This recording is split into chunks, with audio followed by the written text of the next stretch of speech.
Bueno, muy bien. Ya tenemos nuestra primera entrevista y tiene que ver con algo muy importante. Para mí, importantísimo. Para vos también, importante y para mí también. Sí, sí, sí. Que tiene que ver con algo que nos enseñaron alguna vez y que nos nombraron y que nunca se profundizó mucho, que es la relación médico-paciente. Bueno, eso siempre lo digo, que se han olvidado de poner una materia durante nuestra carrera porque realmente muchos médicos tienen que aprender esto. Exactamente, exactamente.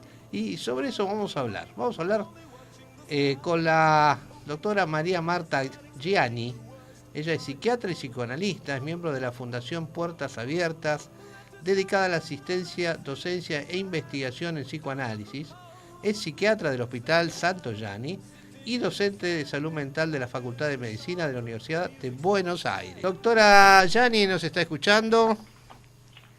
Sí, buenas tardes, Marcelo y Carmen, mucho gusto. Igualmente, muy buenas tardes. ¿Qué tal, María? ¿Cómo andás? ¿Con calor? Sí, muy bien, muy bien. Muy interesante lo que escuchaba recién, que comentaba Carmen, que tendríamos que tener una materia Tal cual. en la Facultad de Medicina que hable de la relación médico-paciente, y casualmente de eso se trata nuestra materia.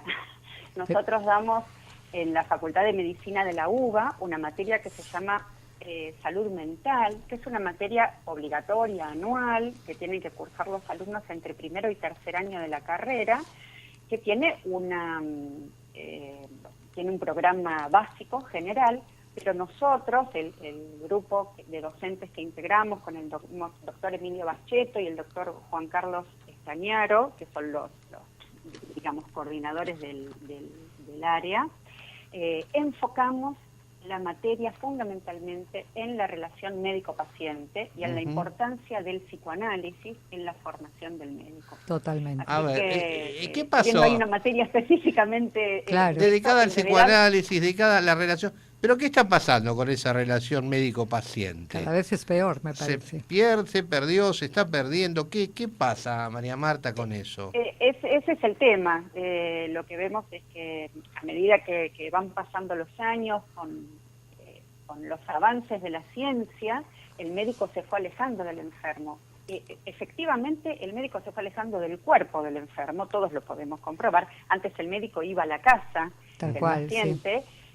Luego, bueno, el paciente empezó a ir a los centros asistenciales. Históricamente, el médico de a poquito se fue separando del enfermo y, bueno, con la pandemia ni hablar, ¿no? A partir de las consultas virtuales, más aún, ¿no? Los pacientes por ahí ni conocen la cara de su médico. Claro. Entonces, si bien esto ha empeorado con la pandemia, ya venía, digamos, con los avances de la ciencia, que son fantásticos, porque realmente gracias a los avances de la ciencia se puede curar el cáncer. Ha salido una vacuna en menos de un año contra el COVID. Claro. No podemos negar que los avances de la ciencia son fundamentales, pero también consideramos fundamental que el médico pueda acercarse al paciente y escuchar al paciente. Porque totalmente, sí. Lo fundamental de la relación entre el médico y el paciente es la posibilidad que tiene el médico de escuchar más allá de la demanda específica con la que llega un paciente, ¿no? Y es interesante porque a partir de que surgió el libro, sacamos un libro que se llama Psicoanálisis y Medicina. Ahora vamos a hablar un ratito. María Marta, sí. Vamos a charlar el libro específicamente y en unos minutitos, pero no queríamos que nos cuente un poquito qué pasó, por qué se perdió, porque yo sé que los antiguos médicos y nosotros somos bastante antiguos todavía. Sí, pero ya en nuestra época se empezó a perder. Pero estamos hablando de los viejos médicos, los médicos de familia, los que a lo mejor no tenían tanta ciencia, digamos, ¿no? No estaban, no existía el internet, no estaban al día con algunas cosas, pero bueno, tenían sus libros, por supuesto, los congresos. Y después eso se fue perdiendo, ¿no? Eso de que el médico venía, lo llamaba, venía a cualquier hora, estaba con la familia, charlaba con la familia, era amigo un poco de la familia. Por cualquier cosa llamaba, hay que llamar al doctor Pérez porque hay que ver a la nena o al adulto, ahí atendía a todo el mundo. ¿Qué pasó con eso? ¿Por qué lo perdimos? Y por esto entendemos que por el avance de la ciencia, las exigencias económicas, de hecho, lo bueno de estos últimos años es que volvió a hay una especialidad que es medicina familiar, Claro, que nos parece fundamental que existan médicos de familia que conozcan al paciente de manera integral, ¿no? tal cual. De Claro. todos modos, hay cosas que antes pensamos lo siguiente, ¿no? Hipócrates descubre la diabetes, que la llamaron diabetes mellitus porque se acerca. ¿Cómo hacían para descubrir qué enfermedades tenían los pacientes? Se acercaban al paciente, lo tocaban, lo olían, Claro. sentían el sabor, descubren que había azúcar en la orina por probar el sabor de la orina. Claro. Entonces, ahora existe el laboratorio, nadie va a ir a probar el sabor de la orina del paciente para saber si hay glucosuria, ¿no? Ahora sabemos claramente, haciendo un análisis de laboratorio, que existe estos avances alejan, porque ya no es necesario que el médico, podemos decir en casos extremos, el médico se acerca a sentir el sabor de la orina porque existe el laboratorio.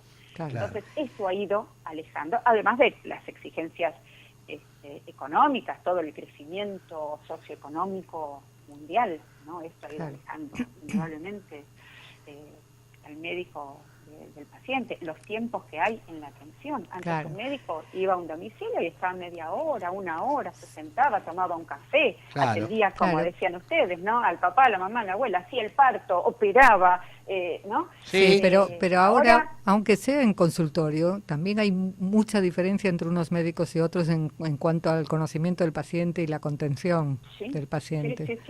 Sí, absolutamente. Por ahí vemos que en el interior, donde por ahí hay un poco más de tiempo, se puede por ahí escuchar un poco más al paciente. Yo tengo mucha experiencia en el hospital público, guardia de emergencias y en la consulta privada. Y es cierto que en el hospital público tenemos pocos minutos para atender a un paciente porque hay 50 pacientes en la sala de espera. Entonces uno no puede tomarse una hora por cada paciente. Pero siempre insistimos con los alumnos cuando transmitimos esto y con colegas médicos también, aunque sean 5 minutos, tratar de escuchar alguna cuestión particular que diga ese sujeto, ¿no? Tal cual. Eso es lo que, a ver si hay algo, porque todos los pacientes no van a ir a contar una historia, ¿no? Pero a veces uno escuchando un poquito más de esa demanda, si hay algún deseo diferente a lo que el paciente está intentando demandar, podemos ver si el paciente requiere de algo más que una simple receta de un antibiótico. Claro, es como que la palabra, ¿no? Tenemos acá una frase, la palabra perdió valor, ¿no? Esa charla que el médico tenía con el paciente. ¿Y por qué es importante entonces introducir el psicoanálisis en esto, María Marta? Por la palabra. Creo que a esta altura no se puede desconocer la existencia del inconsciente, ¿no? Freud descubre la existencia del inconsciente como algo, existía la palabra inconsciente antes del descubrimiento freudiano del psicoanálisis, como lo que era lo que estaba fuera de la conciencia, ¿no? Lo que uno no conocía, no sabía, no recordaba, estaba en el inconsciente. Freud descubre que hay algo más, incluso Freud tiene dos teorías, ¿no? Las dos tópicas freudianas, que no importan ahora para hablar de esto, pero sí, Freud descubre que hay algo más allá que le sucede a un sujeto que se expresa a través de lo que él llama las formaciones del inconsciente, que son los sueños, los lapsus, los actos fallidos, los chistes. Y en esos lapsus, en esos equívocos del lenguaje, es donde está la verdad del deseo del sujeto. Entonces, los médicos recibimos pacientes que vienen a hablar de lo que le pasa a su cuerpo, ¿no? Entonces, y los sujetos hablan con palabras, ¿no? No es lo mismo decir, me duele la panza, que me duele el estómago, que tengo diarrea. Digamos, cada uno va a usar una palabra que tenga que ver con la palabra que le transmitieron su madre o su padre, igual quien en su familia, que hacen a la dolencia que ese paciente. Entonces, es fundamental que el médico pueda escuchar. Yo siempre recuerdo una experiencia personal de una mujer que lleva a su niña a la guardia, porque antes de dedicarme a la psiquiatría hice clínica, y en centros de salud del Hospital Santo Yani, con lo cual tenía mucho contacto directo con pacientes. Seguro. Y una mujer me decía que la nena estaba enferma, y yo le dije, bueno, no la lleve al jardín. Y la mujer me dice, pero es que se me escapa, se va sola. Digo, no señora, ¿cómo se va a ir sola la nena al jardín? Dice, sí, pero por más que le cierre la puerta, ella abre la puerta y va al jardín. La mujer me hablaba del jardín del fondo de la casa, y yo le estaba hablando del jardín de infantes. Claro. Entonces, con la misma palabra, jardín, había un equívoco. Si esto quedaba así, yo le decía, no la mandé al jardín, y la señora se iba y no le escuchaba 2 minutos más, la mujer no iba a dejar que la nena saliera al jardín del fondo de la casa. Yo le estaba diciendo que no la llevara a la escuela, ¿no? Tal cual. Entonces, gracias a que escuché un poquito más, pudimos, digamos, descubrir que había un equívoco. Pero el equívoco del lenguaje está siempre, ¿no? Yo traigo este ejemplo porque fue un ejemplo que me sucedió, yo era muy joven y me pareció fantástico, ¿no? Así es. Un claro ejemplo del equívoco del lenguaje. A ver, María Marta, y contame un poquito ahora, esto sí, del libro, entre el sufrimiento y satisfacción. ¿De qué se trata? Ahí está la clave. Bien, se trata del goce del cuerpo, ¿no? ¿Por qué decimos esto? La idea del libro surgió a partir de la propuesta de Emilio Bacheto, que es el jefe de trabajos prácticos. En el grupo de docentes somos 6 docentes, todos con formación psicoanalítica, algunos somos médicos psiquiatras, otros son psicólogos, y damos clases ahí en medicina. ¿Y qué les tratamos de transmitir? Que si bien el sujeto puede demandar una cura, hay un goce del cuerpo que tal vez no se condice con esa demanda, ¿no? Llega un paciente y dice que le cae mal la comida y que le duele la panza, ¿no? Con términos del paciente, y el médico le dice, bueno, tiene que hacer tal dieta, usted es diabético, ya hemos visto acá, el laboratorio dice tal cosa, tiene que hacer una dieta, y el paciente sale, a pesar de que va a decir que le duele la panza o que algo le cayó mal, el paciente sale y se compra un choripán en la esquina, sabiendo que le va a hacer mal. Entonces, hay una demanda que no siempre hay que, digamos, el médico debe estar atento a esta demanda y no siempre tiene que satisfacer esta demanda, tiene que tratar de responder de un modo particular a cada paciente, en la medida de lo posible y de las posibilidades que tenga respecto del tiempo, para poder ajustarse a lo que el paciente está diciendo. Y ahí Freud hablaba del beneficio secundario de la enfermedad, que todos los conocemos, que ahí es donde está algo del goce, lo que decimos entre sufrimiento y satisfacción. Cuando alguien está enfermo, a todos nos ha pasado, nos quedamos en casa, no vamos a la escuela, no vamos a trabajar, viene nuestra mamá y nos hace un tecito, ¿no? Entonces, ese es el beneficio secundario de una enfermedad que puede buscarse inconscientemente, ¿no? Alguien se siente mal y sabe que si está mal va a tener cierto beneficio, y hay que ver de qué goza también cada uno cuando tiene una dolencia física X, ¿no? Exacto. Que bueno, podríamos nombrar muchos casos, pero la cuestión está ahí, ¿no? Saber que cuando un paciente sufre, no decimos siempre, si alguien si alguien tiene una fractura y le duele, no vamos a decir que se satisface en ese dolor, ¿no? Pero hay padecimientos crónicos en los cuales uno puede sospechar que puede haber cierta satisfacción inconsciente, ¿sí?, en ese padecimiento. Para eso hay que poder escuchar y estar atentos, ¿no?, a la particularidad de cada uno para poder entender algo de ese sufrimiento y esa satisfacción y poder intervenir de un modo especial, acorde. Por eso es que no existen las respuestas estandarizadas, ¿no? A todo el mundo uno no le puede dar la misma receta, ni a todo el mundo uno le puede decir tiene que hacer la misma dieta, ¿no? Claro. Ni hacer lo mismo, ¿no?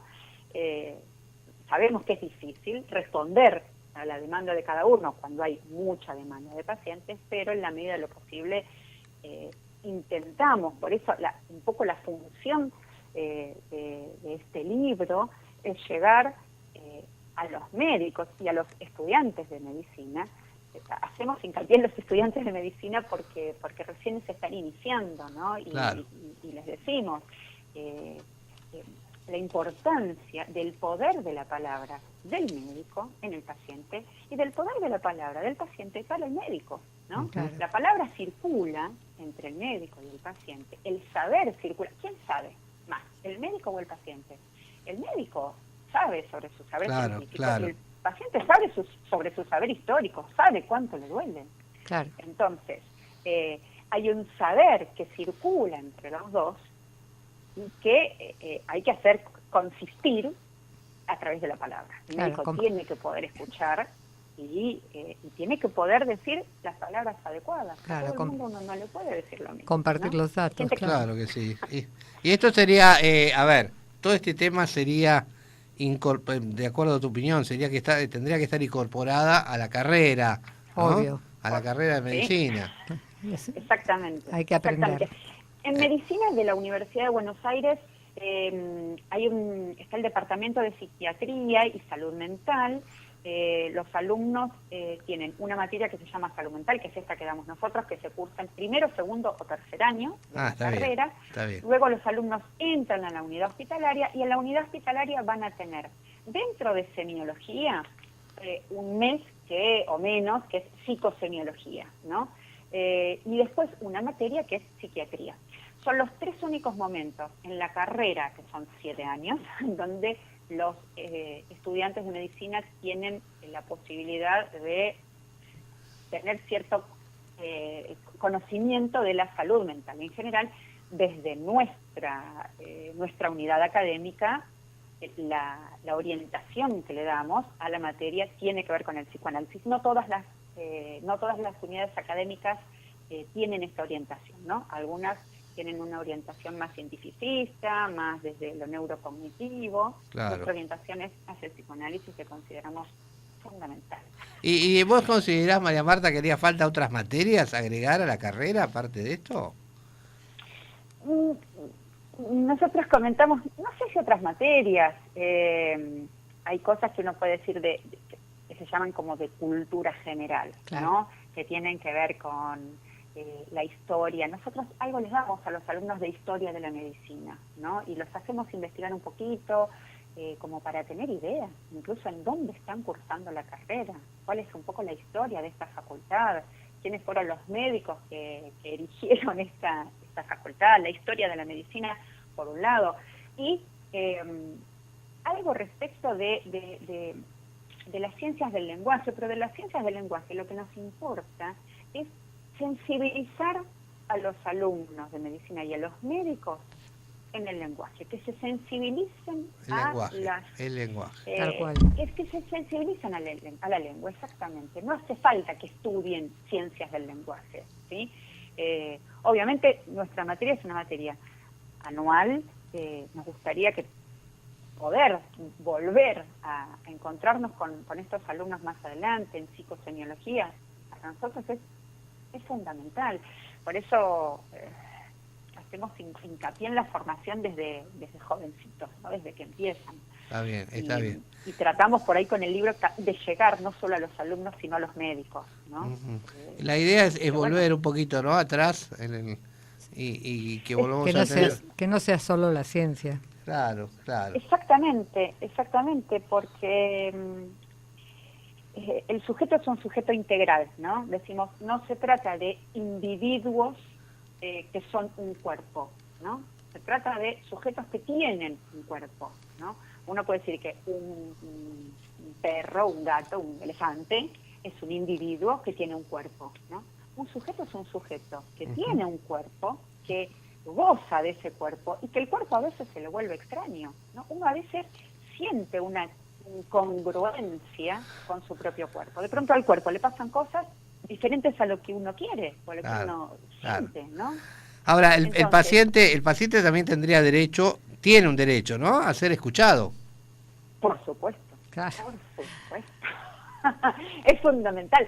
El paciente tiene derecho a ser escuchado, por eso hacemos hincapié en que los médicos escuchen a sus Tal cual, pacientes, sí, ¿no? sí, sí. Claro. Esto es fundamental. Es interesante cómo a partir del surgimiento de este libro y de algunas notas, hay comentarios de la gente donde dicen, sí, voy al médico, el médico ni me miró, me dio una receta y nada más, no me escuchó, los médicos ya no, lo único que les importa es cobrar, facturar y seguir.